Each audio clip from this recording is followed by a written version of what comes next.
The phone rang, displaying an unfamiliar number. Who could be calling? Hello? Hello. This is James, your son. A voice came through. My heart skipped a beat. It's fine that you divorced my dad, but it's a problem if you don't fulfill your responsibilities as a mother. I mean, I'm already a high school student. Can't you stop involving me in the mess between you two? My mind raced as I struggled to comprehend. What? What are you talking about? And why are you calling me? I'm telling you to pay my child support and tuition fee. The root cause of all this is your infidelity, and now you're trying to take money from my dad. You've got some nerve, James continued, his voice escalating. Anger surged within me. Who do you think you're talking to? I have no recollection of having a child. Have you gone crazy, or are you trying to avoid pain by playing games? Don't mess with me, James retorted. But I wasn't joking. James must think I'm messing with him, but I'm surprisingly serious. As I said earlier, James is not my child. About 14 years ago, I was married to my ex-husband, and we were approaching our 3rd year together. Until then, our relationship hadn't changed much, and we got along fairly well. However, one thing felt unnatural, the issue of children. Before marriage, I had expressed my desire to have children soon. Yet 3 years into our marriage, my husband had never brought up the subject. It's been 3 years. What about having a child? I finally broached the topic. His response was dismissive. Oh yeah, but I'm busy with work right now. When will you not be busy? You always say that, and it's been dragging on until now. Our conversation took a strange turn, leaving me unsettled. I hadn't suspected him of cheating. I was simply trying to convey that if his behavior persisted, suspicions would inevitably arise, yet for some reason he appeared flustered, as if concealing something. This prompted me to delve into my ex-husband's activities, unveiling the truth behind his words and actions. Upon confronting him, his demeanor and the truth about his purported business trips painted a damning picture. It wasn't merely an affair, he was leading a double life. Half the month he was with me, and the other half with another family. What shocked me most was discovering that the other woman had a child.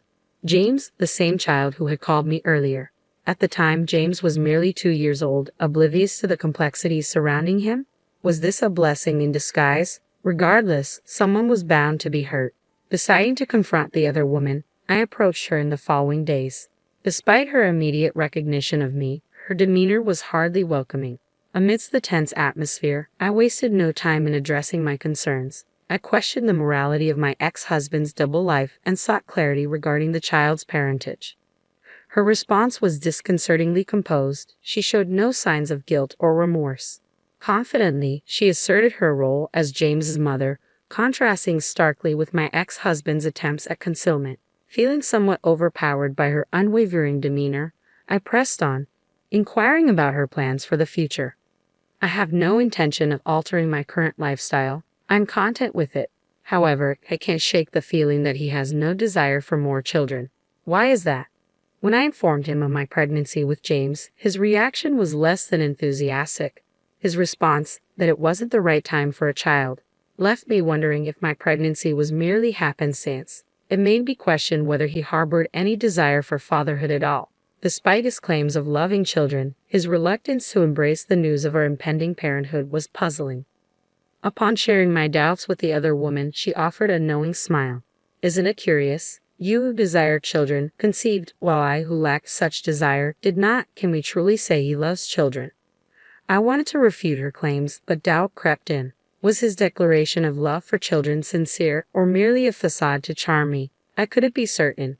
The woman's words lingered in my mind, casting doubt on my convictions. It seemed my ex-husband was now contemplating the prospect of children, a notion he hadn't entertained before. As I pondered her assertions, her unwavering confidence left me feeling despondent. Days later, I took decisive action, filing for divorce and expressing my intention to seek a fair division of assets. He probably learned about me from the other woman. My husband accepted everything without questioning, even our divorce and my claims.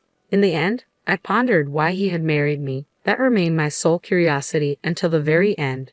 On the day I packed my belongings and left our home, I finally asked him the burning question. Why did he marry me? I'm not sure. I don't really understand it myself, he admitted. I pressed further, wondering why we had tied the knot in the first place. You're right. We shouldn't have married at all. he confessed. We made a mistake. But Susan, you know I married you because I loved you. We just made the wrong choice. Let's strive for a better life from now on. Thank you for everything. With a heavy heart, I responded, thank you too. I'll pray not to choose someone like you in the next life. And so we parted ways. I embraced my newfound single status, seeking a fresh start. I changed jobs and relocated to another state, approaching everything with a renewed perspective. It was a challenging but ultimately enriching experience. Occasionally, I received administrative messages from my ex-husband, but we never shared details of our lives. He had his path, and I had mine. However, after a decade of silence, I received an unexpected call from James.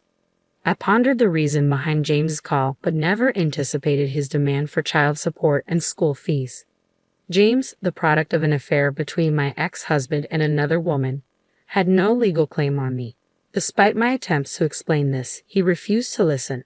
Shouldn't you feel ashamed as a mother? He accused, hurling hurtful words my way. Though his words grated on my nerves, I refrained from displaying anger, knowing it would only hinder communication. After a few moments, I seized the opportunity to speak.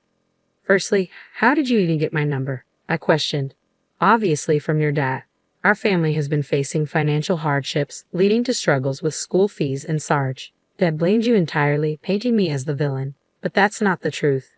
His revelation struck a chord, explaining his anger. Yet it infuriated me to realize my ex-husband had deceived James, manipulating him against me. Dealing with this post-divorce ordeal was tiresome, but I couldn't ignore James's plight. Despite being a stranger to me, his innocence demanded compassion. Since then, I've remarried and have a child with my current husband. As a parent myself, I couldn't turn a blind eye to James' predicament. Feeling a sense of responsibility towards him, I resolved to begin by revealing the truth. At 16, James was old enough for an adult conversation. James, everything I'm about to tell you is the truth. I began. If you need proof, I can provide a DNA test. Will you listen? Aha, he nodded. I explained to James that we weren't parent and child and that I had divorced his father over a decade ago. Initially skeptical, James's demeanor shifted as I unveiled the facts. If what you're saying is true, then why did Dad make me call you? He questioned. James went on to reveal that he contributed financially by working part-time, with his father managing his earnings. Despite the family's financial struggles, James remained understanding and cooperative. But haven't you ever wondered why they can't pay for your school fees? I asked. James admitted to suspicions regarding his father's handling of finances, prompting me to consider investigating further. With James' consent and a promise to keep our conversation confidential, I embarked on a 3-week investigation into my ex-husband's affairs. And keep the contents of our call today a secret from your dad, okay? I requested. With his assurance, I commenced my inquiry into my ex-husband's actions. I enlisted the help of a private investigator and anxiously awaited the findings. Some might deem my actions excessive, but my sole motivation was James's well-being. I cared little for judgments labeling me as overly invested in someone else's affairs. When a child's welfare hangs in the balance, indifference is not an option. Amidst my determination to uncover the truth, my disdain towards my ex-husband simmered. His deceit towards his son fueled my anger, intensifying with each passing day of the investigation. After 3 weeks of anticipation, the investigator's report arrived, delivering a blow that left me reeling. Anger coursed through me as I learned the extent of my ex-husband's deception. Contrary to James's belief, my ex-husband wasn't a full-time employee but a temporary worker, recently laid off and now frequenting the unemployment office and casinos. His appearances in business attire masked his desperate job hunt, a far cry from the stable image he projected to his son. Worse still, my ex-husband shamelessly extorted money from James under the guise of remorse, only to squander it on frivolous pursuits. James's generosity, born from compassion, inadvertently funded his father's reckless habits. This revelation fueled my indignation. Such exploitation of a child's trust was unforgivable. With a determination to address James' situation, I reached out to my ex-husband's mother. Thankfully, I hadn't deleted her number. "Hello," she greeted, surprised by my call after such a long silence. "Mother-in-law, could we talk for a moment?" I requested, feeling a mix of apprehension and resolve. I explained the current predicament, sharing the truth about my ex-husband's actions. Despite our limited interaction during my marriage and subsequent divorce, I knew that my ex-husband's mother and her sister harbored no fondness for him. To my relief, she remained composed, seemingly understanding of my intentions. I understand now. Thank you for telling me, she responded, her tone tinged with disappointment. As I recounted the details, I sensed her anger simmering on the other end of the line. It all makes sense now, she remarked, her voice heavy with realization. I hadn't been informed about James's birth because he was a product of his affair. He brought James around a few times, but you had just given birth and didn't want visitors, so he instructed us not to contact you. Moved by her empathy, I expressed my gratitude.